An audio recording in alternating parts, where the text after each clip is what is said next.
కొట్లాడి ఈరోజు పార్టీని ప్రభుత్వంగా మార్చి ఈరోజు ప్రజాప్రభుత్వాన్ని మనం ఏర్పాటు చేసుకున్నాము. ఈ ప్రజాప్రభుత్వంలో రాజులు కూడా భాగస్వాములే. ఈ హైదరాబాదు నిర్మాణంలో, ఈ హైదరాబాద్ అభివృద్ధిలో మీరు భాగస్వాములు. తప్పకుండా మీకు గుర్తింపు ఉంటుంది. హైదరాబాద్, సికింద్రాబాద్, మూడవ నగరంగా సైబరాబాద్ ఈరోజు ప్రపంచంలోనే గుర్తింపు వచ్చిందంటే రాజుల యొక్క శ్రమ అందులో ఉంది.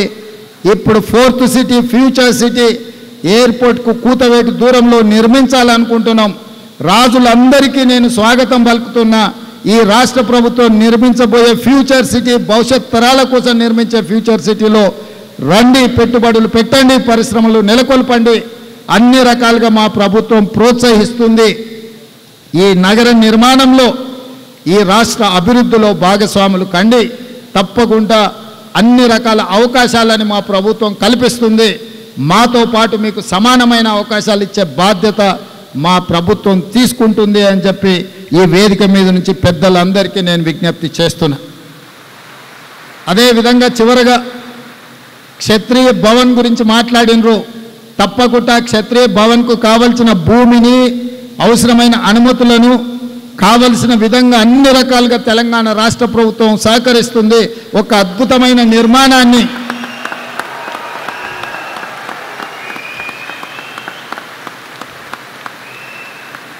రాజదర్పం ఉండే, రాజుల యొక్క దర్పం ఉండే, రాజుల యొక్క నైపుణ్యం ఉండే క్షత్రియ భవన్ని అద్భుతంగా మీరు నిర్మించండి. నిర్మాణానికి అవసరమైన స్థలాన్ని ప్రభుత్వం వైపు నుంచి ఇచ్చే బాధ్యత నాది. దాన్ని అద్భుతంగా నిర్మించే బాధ్యత మీది. మళ్ళీ ఆ రోజు భవనం నిర్మించినాక మళ్ళీ మీతో ఆత్మీయ సమ్మేళనం ఏర్పాటు చేసి మళ్ళీ మీతో నా ఆలోచనలను పంచుకొని ఏమి కావాలన్నా మీకు రాష్ట్ర ప్రభుత్వం అండగా ఉంటుంది అని మళ్ళీ ఆ రోజు మనం కలుసుకుందాం. ఈరోజు గచ్చిబౌలి స్టేడియంలో కలుసుకుందాం. మళ్ళీ ఆత్మీయ సమ్మేళనం క్షత్రియ భవన్లో ఏర్పాటు చేసుకొని అందులో కలుసుకుందామని మీకు అందరికీ తెలియజేస్తూ ఈ కార్యక్రమాన్ని ఇంత అద్భుతంగా విజయవంతం చేసిన నిర్వాహకులకు, ఎందుకంటే చాలామంది కష్టపడితే తప్ప ఈ కార్యక్రమం విజయవంతం కాదు.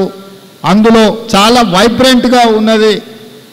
చాలా అంటే చాలా అద్భుతంగా మీరందరూ ఈ కార్యక్రమాన్ని నిర్వహించారు. మనస్ఫూర్తిగా మీకు అభినందనలు తెలియజేస్తూ మీ అందరి దగ్గర సెలవు తీసుకుంటున్న మిత్రులారా.